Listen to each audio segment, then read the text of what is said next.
Welcome to the Real Joe Show, where we speak with real estate experts and we learn about their tips, tricks, and roadblocks in this ever-challenging real estate market. Today, on this episode, we are super psyched to have John Davison of Hunter Row on the show, and we'll be talking about how giving has paid back in multiple ways through his business and through his personal life.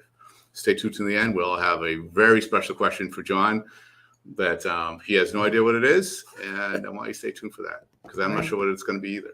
Okay. Hey, John, welcome. Thank you. Thanks.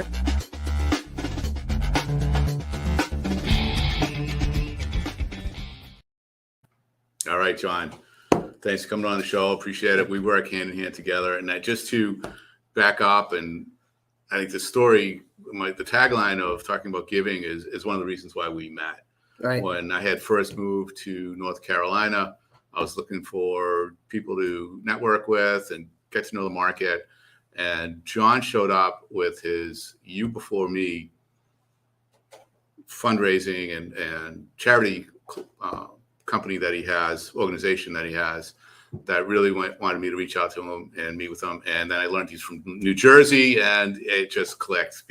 So right. So tell us, John, tell us about the You Before Me and why you started that. Yeah, thanks. So several years back, 2018, I had received a text message from some friends of mine. I coached their son in a special needs baseball league, and the text message shocked me. And it said that they had lost their 15-year-old daughter earlier that week to suicide, and that there was a service, and they were letting me know that there was a service to go attend that weekend. And long story short, I walked with this family through the loss of their daughter for several months. And early on in the process, in just trying to be there to grieve with friends, they had turned to me and asked me to help them to sell their house. And we all love to get business, but that is definitely not a situation we want to be receiving business from. And I was it stopped me in my tracks because I thought I want to help these people, but I just didn't feel right getting paid to do it. And we negotiated, believe it or not. They insisted. And I said, well, I insist that you don't. And long story short, they decided they wanted to pay me to help them sell their house, but we agreed that the money would go to charity. And we decided to donate the money to the Miracle League of the Triangle, which is a special needs baseball league for children ages 5 all the way up through adult. And when we got to the closing table about a year later, when we finally got the house on the market and closed, I sat in my truck with the commission check, realizing it would go to charity, and something just moved me. God placed his hand on my heart and said, you can do more than just this one time. And from that, several months later, was born the idea that I'll form a nonprofit organization, the You Before Me Foundation. We sponsor 5 local nonprofits in the community that touch on things like literacy, elder care, homelessness, special needs. And we support them both financially and through volunteerism. So real estate agents can become members of the foundation. And by doing so, we just ask that the realtors, when they have a closing, that they make a donation to one of the 5 charities that we support.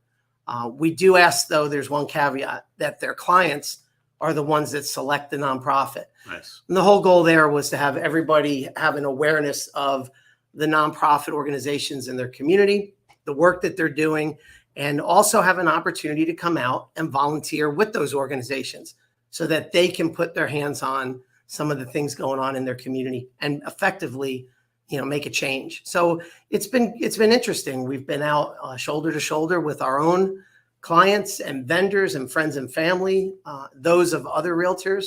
We've been able to financially support these nonprofits and also do some good work with the people in our community that are moving here, because after all, this is what we do for a living, is we move people in and out of communities. That's right. And like many realtors out there, that giving back to the community is super important. And how long have you been in real estate? And I want to tie these two things together. Right. How long? So 16 years, since 2006. Yeah, I cut my teeth in Florida right at the time when everything was hitting the fan. That's right. And there were nothing but foreclosures and short sales in Right. Florida. So, but yeah, I came up here in 2010. And so I've been practicing here since 2010. And practicing here in the North Carolina and the Raleigh Triangle. Triangle area. Yep. Nice. Yeah. And have you found that and I know you didn't do it for this reason, you did it for the true reasons, and that's what we all should be doing as realtors. We should be giving back for the real reason of trying to help others. In doing so, have you seen a result in your business growth?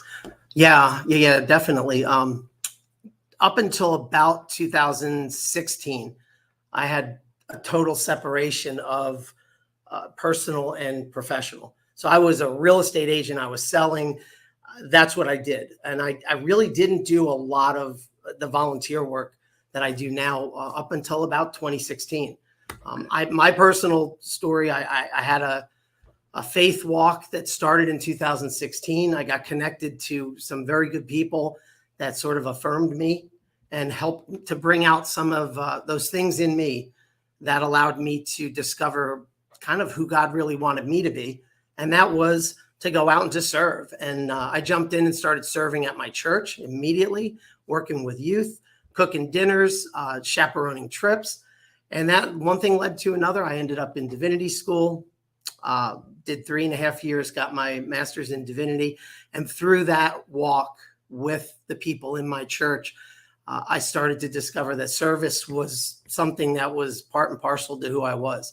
And with that service, the two worlds started to merge together. My first goal always is to help, to devote my time to helping other people, to doing what I can do to help them achieve and accomplish their goals, their objectives, whatever their needs may be, to be the resource for them that can connect them to people that can help them through whatever they're going through. And I've just found that because I do that so naturally, that people reciprocate. They want to reciprocate. Sure.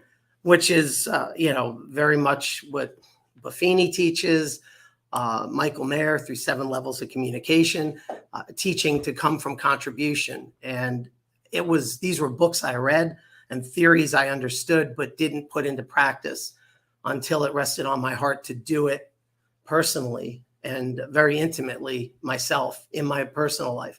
And then the two worlds just started to come together. And now it's like the fabric's been woven between these two communities into one. That's fantastic. That's fantastic. And you brought up two really strong authors, and Brian Buffini, the inventor of, not the inventor, but the evangelist for working by referral.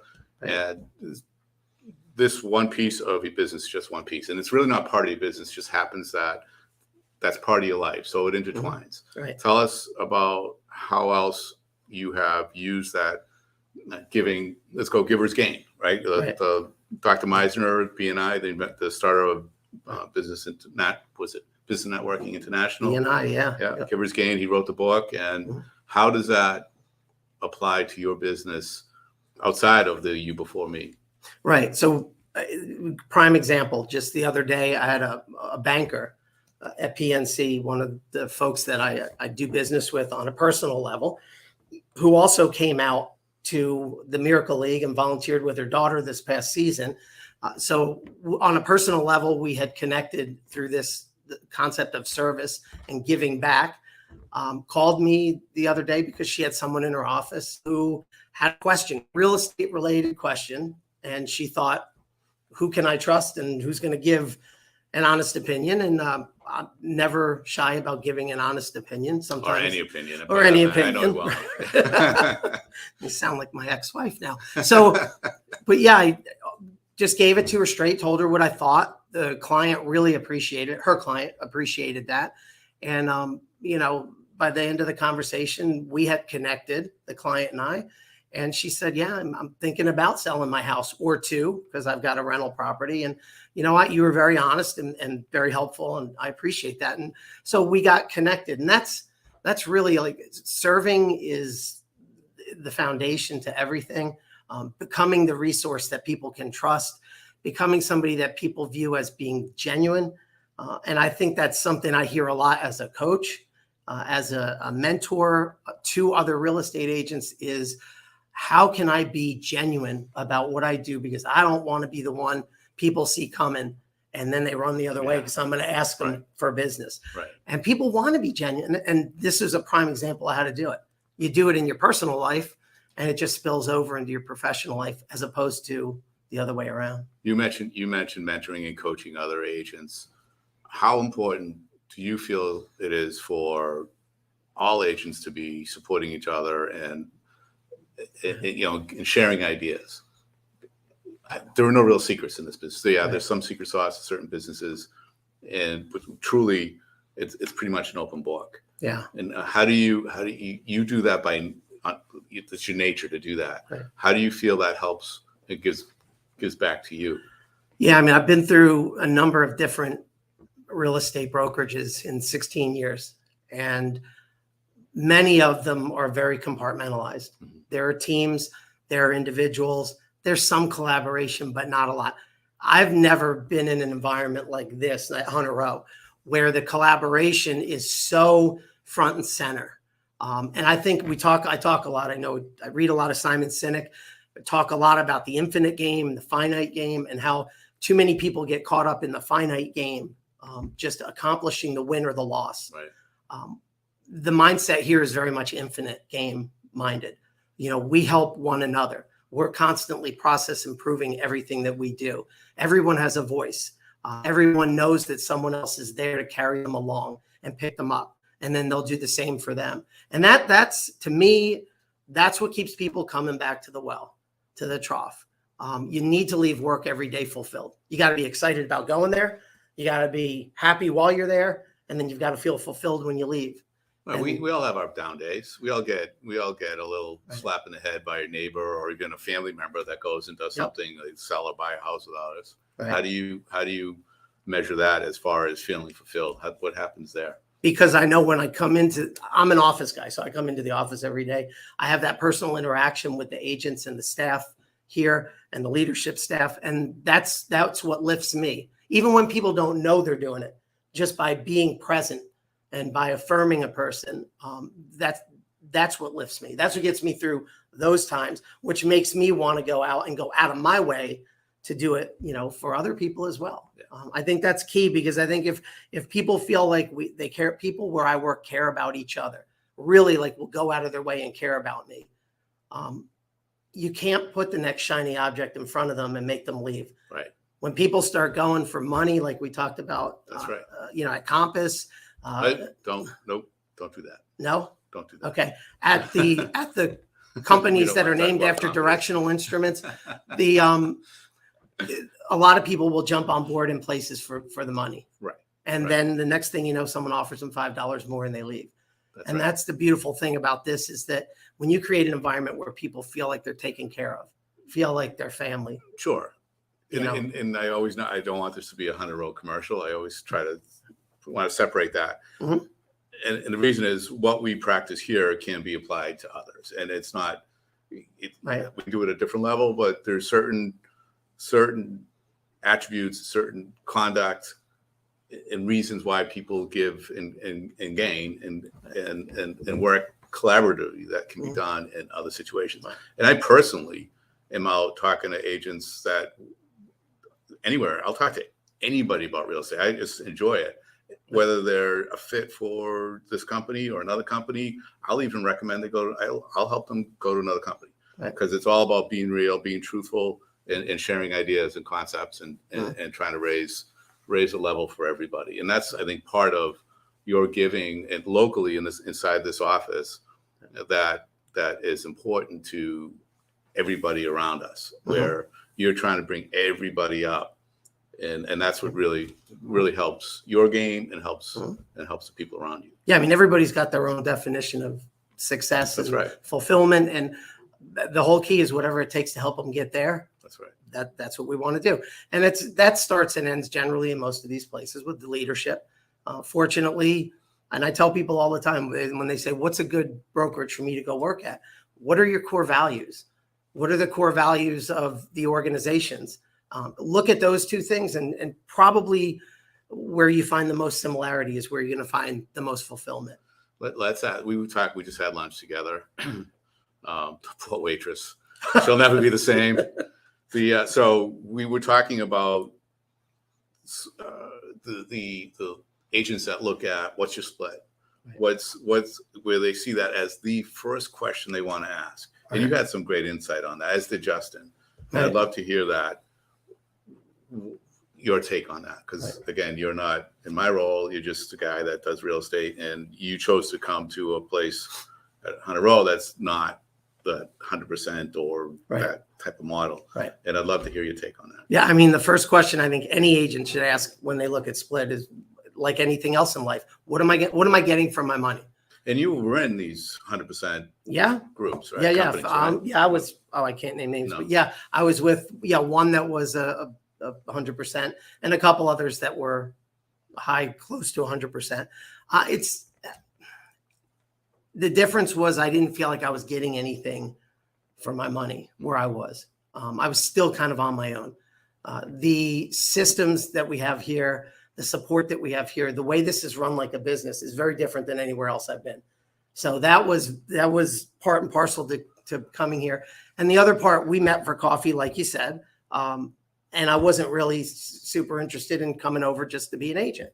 And when I don't even think we talked about that. No. And as a matter of fact, it wasn't until you called me and said, I have a proposition. There may be a position, maybe like a leadership position where you can affect the lives of other people here, other agents here, and maybe give them some of your wisdom and experience. That's what the hook was for me. That's what got me interested, was the ability to come to a place where I feel like I'm going to leave fulfilled, because every day I'm filling other people up. And in the process, because of some of the other things like the systems and the support that we have, my business has grown.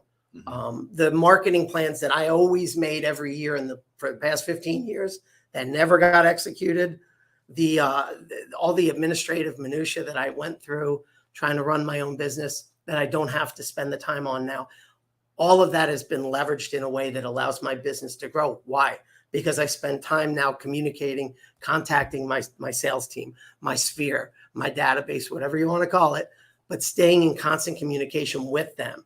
And most of the time what that means is just a phone call, not even real estate related necessarily, just to say, how are you? What's happening with you? What's happening with the family? And people have needs. Some people just want to be heard.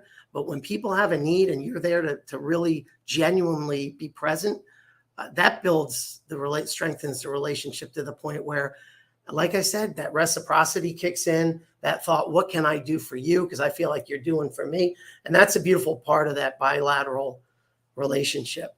So you mentioned a couple of things came out of this to my mind, but I can only remember one of them at the moment.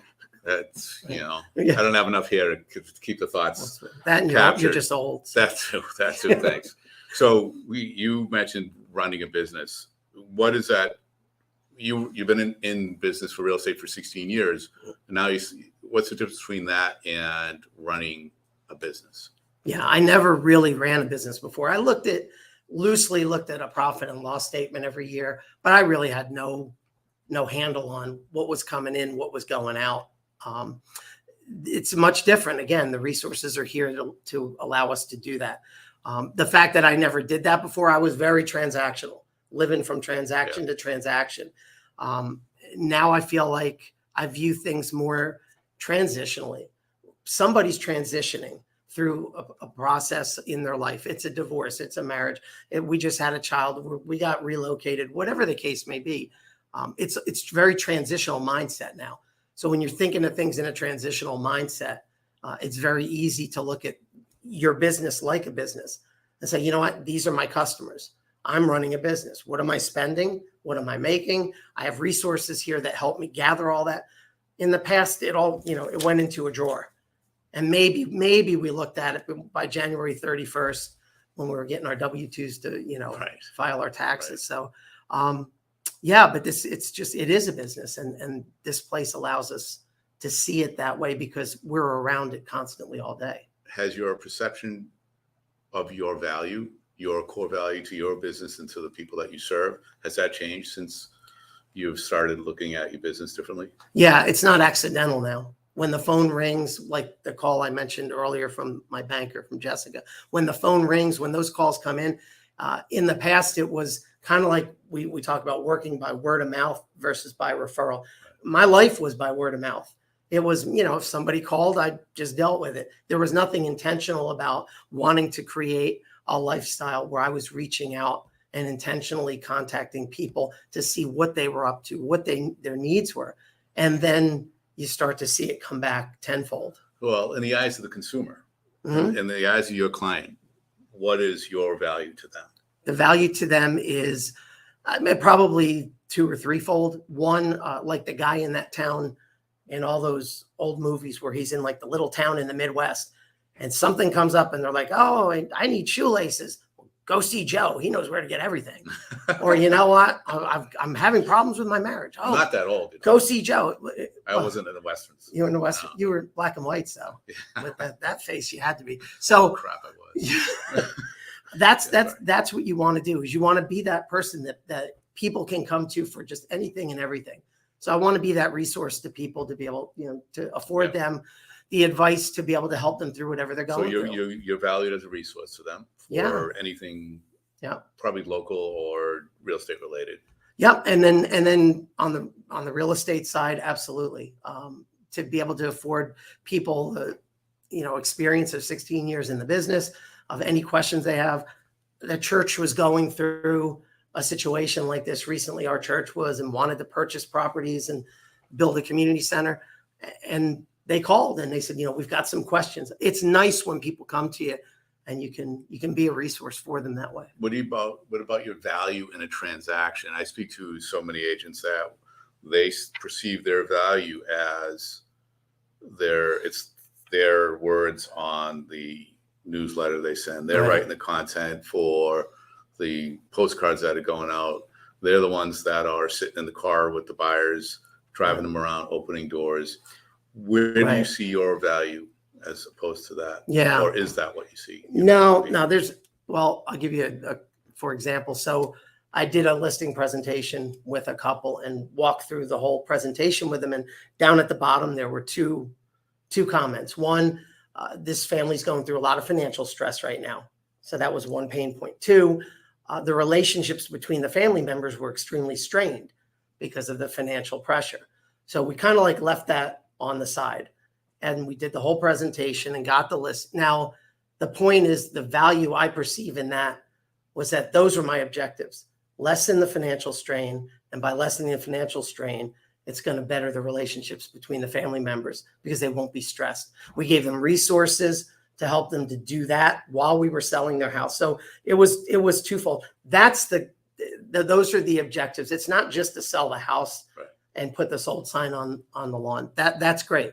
But the objective is to find what is the pain point in any transaction. What are the elements there that you can help relieve the stress, the pressure, or where you can bring the most joy into the lives of these people because you're helping them to accomplish something that they want. It's their goal and their objective that I want to help get them to. And that's where the greatest value is because that's my focus. My telos is always on the objective of helping the client through whatever their pain point is, not just to say, we got you to the closing table. It doesn't matter if you get there, if the way you got there was extremely stressful to them.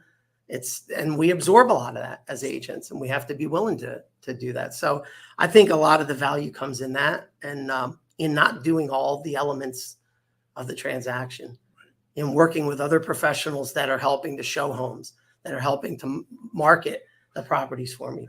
And by not doing all the nitty gritty details, you're able, correct me if I'm wrong, you're able to assure that your clients are getting a better experience through that transaction. They get a better experience through the transaction, and I allow myself to leverage time out of a transaction that I was putting in the transaction in the past when I was doing it all, and leverage that time into some of these volunteer opportunities we talked about, which fills me and helps me to contribute to the community. So in that capacity, it's much better quality of life now.